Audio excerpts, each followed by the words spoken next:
రాజకీయ పార్టీ పెట్టి ముఖ్యమంత్రి అయిన విజయ్ తలపతి రాజకీయాల్లోకి వచ్చే ముందు చివరిగా నటించిన చిత్రం జననాయగన్. సెన్సార్ సమస్యల కారణంగా ఆలస్యమై ఎట్టకేలకు ఈ చిత్రం ప్రేక్షకుల ముందుకొచ్చింది. తెలుగులో జననాయకుడు పేరుతో ఈ రోజే విడుదలైన ఈ చిత్ర విశేషాలేంటో ఇప్పుడు చూద్దాం పదండి. మొదటగా కథ విషయానికి వస్తే, వెట్రి అంటే విజయ్ ఒక హత్య కేసులో జైల్లో ఖైదీగా ఉంటాడు. అక్కడ తన మీద అభిమానం చూపించిన జైలర్ మీద అతడికి ఎంతో గౌరవం ఉంటుంది.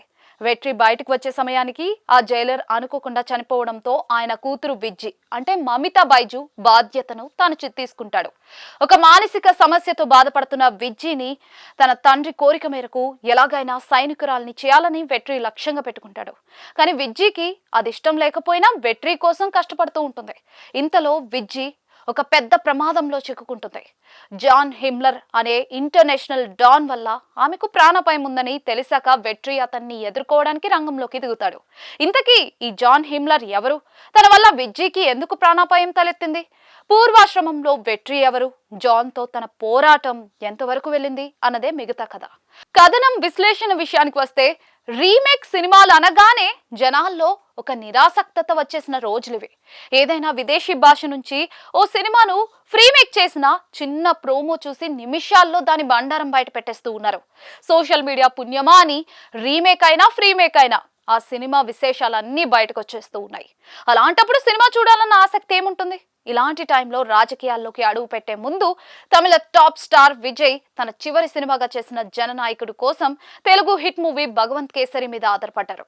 అయితే ఉన్నట్లుగా తీస్తే ఈ రోజుల్లో కష్టం కదా.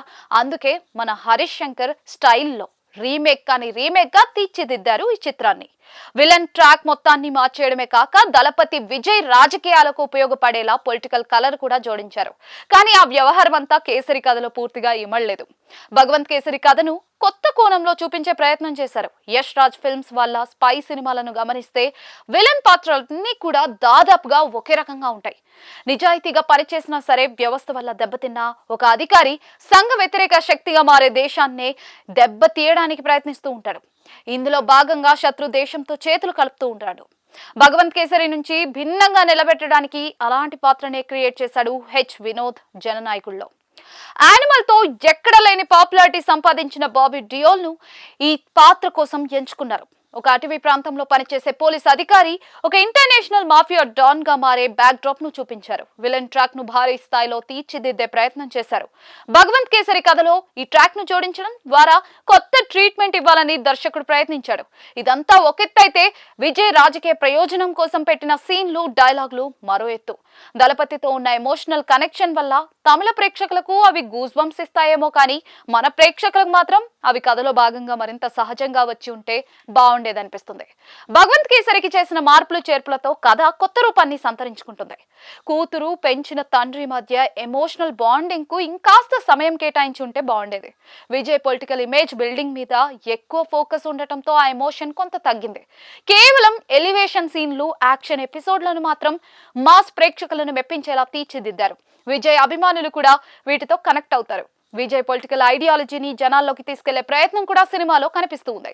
మూల కథను భగవంత్ కేసరి నుంచే తీసుకున్నా కూడా దానికి భిన్నమైన ట్రీట్మెంట్ ఇవ్వాలని దర్శకుడు ప్రయత్నించాడు. ఈ మార్పులు తమిళ ప్రేక్షకులను ఎంత మేరకు మెప్పిస్తాయో చూడాలి. తెలుగు ప్రేక్షకులకు మాత్రం ఈ వెర్షన్తో కనెక్ట్ కావడం చాలా కష్టం. నటీనటుల విషయానికి వస్తే, విజయ్ నటన కంటే తన ట్రేడ్ మార్క్ మేనరిజమ్స్ స్టైల్తో ఆకట్టుకున్నారు. ఎలివేషన్ సీన్లలో బాగా హైలైట్ అయ్యారు. యాక్షన్ ఘట్టాల్లోనూ ఆకట్టుకున్నారు. తన లుక్ బాగుంది. పర్ఫార్మెన్స్ గురించి ప్రత్యేకంగా చెప్పుకునే స్థాయిలో ఏమీ లేదు. విజయ్ పాత్రలో మమితా బైజు జస్ట్ ఓకే అనిపిస్తుంది. తన పాత్రకు మొదట్లో బాగానే ప్రాధాన్యం కనిపిస్తుంది, కానీ తర్వాత సైడ్ అయిపోయింది. పూజా హెగ్డే హీరోయిన్ అనే ఫీలింగ్ ఏ మాత్రం అనిపించదు. తన పాత్రను సైడ్ క్యారెక్టర్లా మార్చేశారు. బాబీ డియోల్ చేసిన విలన్ పాత్ర కామెడీగా తయారైంది. అసలు ఈ కథలో ఇలాంటి పాత్రను పెట్టాలని ఎలా అనిపించిందో అర్థం కాదు. డబ్బింగ్ వాయిస్ వల్ల ప్రకాష్ రాజ్ పాత్రతో ఏ కొసానా కనెక్ట్ కాలేం. నాజర్, ప్రియమణి, సునీల్ ఇలా చాలా మంది పేరున్న నటీనటులున్నా కూడా ఎవరికీ సరైన పాత్ర పడలేదు. సాంకేతిక వర్గం విషయానికి వస్తే, జననాయకుడు కోసం సంగీత దర్శకుడు అనిరుద్ రవిచంద్ర బాగానే డ్యూటీ చేశాడు. బీజిఎం విషయంలో తన ప్రత్యేకతను చాటుకున్నాడు. ఎలివేషన్ సీన్లు, యాక్షన్ ఘట్టాల్లో మోత మోగించాడు. పాటల పరంగా మాత్రం అతను నిరాశపరిచాడు. సత్యం సూర్యన్ ఛాయాగ్రహణం బాగుంది. నిర్మాణ విలువలకు డోకలేదు. ఇక దర్శకుడు వినోద్ ఫిల్మోగ్రఫీలో జననాయకుడు అట్టడుగున నిలుస్తుంది అనడంలో సందేహం లేదు. భగవంత్ కేసరి లాంటి మంచి కథను అతను కంగాళిగా చేసి పెట్టాడు. అయితే ఇందుకు పూర్తిగా అతన్నే నిందించలేం. విజయ్ రాజకీయ ప్రయోజనాలకు తగ్గట్లుగా కథను మార్చాల్సిన పరిస్థితుల్లో అతడి క్రియేటివిటీ ఎందుకు కొరగాకుండా పోయింది. పొలిటికల్ లీడర్ గా విజయ్ ని ప్రొజెక్ట్ చేయడానికి పెట్టిన సీన్లు, డైలాగుల విషయంలో అతన్ని తప్పుపట్టలేం. కానీ విలన్ ట్రాక్ ను మలచిన విధానంలో మాత్రం వినోద్ కు పూర్తిగా మైనస్ మార్కులే పడతాయి. చివరిగా జననాయకుడు యాక్షన్ బాగున్నా కూడా కథనం మెప్పించలేదు. రేటింగ్ 5కి 2.25 ఇవ్వచ్చు.